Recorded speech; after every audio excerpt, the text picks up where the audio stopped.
Alright, so here's how to clear search history on Windows 11. It's quite simple, guys, so let's get started. First of all you're gonna do, go to the search bar and simply search for the settings. Alright, then open it up. And then from here on the left side, you need to select the privacy and security option. And then from here, you need to go to the search permissions. Then simply scroll it down and you will get the clear device search history right over here.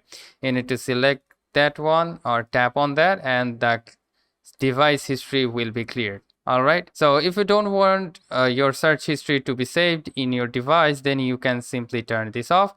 Now from the further time, the search history will not be recorded. What is the search history actually? It is the search history from here. Alright, from here what you search will be selected as here. So the search history, if you turn this off, there will be no search history here. So that's how you can simply clear the search history on Windows 11. So hope this video helps. If yes, please leave a like and we'll see you pretty next time.